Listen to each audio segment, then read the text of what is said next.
आज की short video में मैं आपसे डिस्कस करूंगी कि हिप्नोथेरेपी की एफिकेसी, इसकी अफादियत क्या है और पाकिस्तान में ये अभी तक उस तरह से आम क्यों नहीं हो सकी। सबसे पहले तो इसकी एफिकेसी, इसकी अफादियत के बारे में मैं आपको सिर्फ दो एग्जांपल्स देती हूँ। एक तो ये कि 1950s में अमेरिकन मेडिकल एसोसिएशन और ब्रिटिश मेडिकल एसोसिएशन ने स्टेटमेंट्स इशू की जिसमें कि हिप्नोथेरेपी को as a useful therapy accept किया गया, यानी कि इट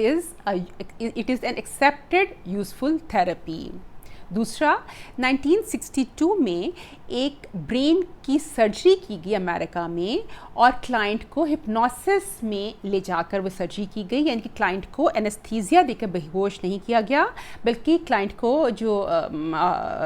पेशेंट था उसको सिर्फ ट्रांस में ले जाया गया, हिप्नोसिस में लेके जाया गया और फिर उसकी सर्जरी की गई।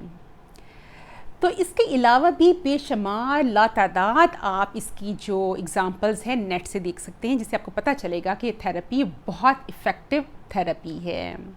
अब पाकिस्तान में ये उस तरह से आम क्यों नहीं हो सकी, इसकी दो वजूहात हो सकती हैं। एक तो ये कि इसको उस तरह से शायद कि एडवर्टाइज़ नहीं किया गया, लोग इसके बारे में इतने अवेयर नहीं हैं, और दूसरी ये वजह कि इसके बारे में हम लोगों को बहुत सारे मिसकंसेप्शंस होते हैं, जैसे कि मुझे भी थे, और उन्हीं मिसकंसेप्शंस को मैं अब एड्रेस करने लगी हूँ।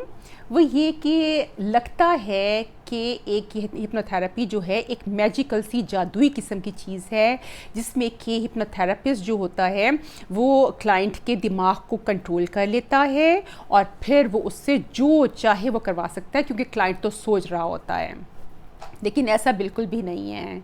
इस वजह से कि जब आप ट्रांस में होते हैं, हिप्नोसिस में होते हैं, तो आप अपने सबकॉन्शियस में चले जाते हैं, और सबकॉन्शियस तो वो जगह है जिसको आप आम तौर पर नोटिस ही नहीं कर रहे होते, यानी कि आप उस वक्त पूरी तरह से जाग रहे होते हैं और अपने ही कंट्रोल में होते हैं। और आपका सबकॉन्शियस वो जगह है जहाँ पर कि आपके सारे बिलीव्स, वैल्यूज़ और सारी हैबिट्स वगैरह वो सब वहाँ पर लाई कर रही होती हैं।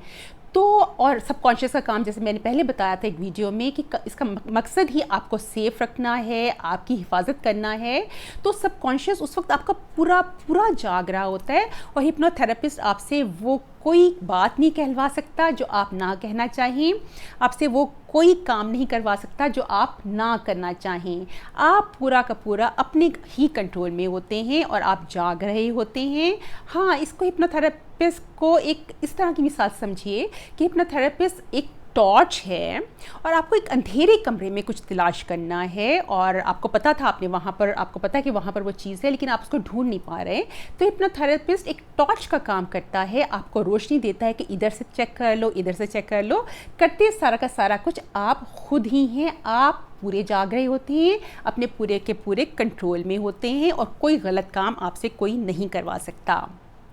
और लेकिन इसके अलावा एक और बड़ी इंपॉर्टेंट चीज़, जब भी अगर आप इलाज का, अपनी ट्रीटमेंट का हिप्नोथेरेपिस्ट के पास जाने का इरादा करते हैं, तो ये तैयार होके जाइए कि आपको उसकी बात माननी है। जब वो आपको ट्रांस में ले जाने के लिए जिस चीज़ पर फोकस करने का कहेगा, तो उसको उस पर फोकस करें, क्योंकि आपका मकसद जो है ताकि फिर ही हल हो सकेगा। अगर आप उसको टेस्ट करने की कोशिश करेंगे कि देखता हूँ मैं सबकॉन्शियस में जाता हूँ कि नहीं, तो फिर आप उस ट्रीटमेंट से फ़ायदा नहीं उठा सकते। अगर फ़ायदा उठा सकते हैं तो टेस्ट करने की बजाय उस तरह से कीजिए जैसे कि आप हिप्नोथेरेपिस्ट आपको कह रहा है, और यकीन कीजिए कि आपसे वो कोई गलत काम नहीं करवाएगा।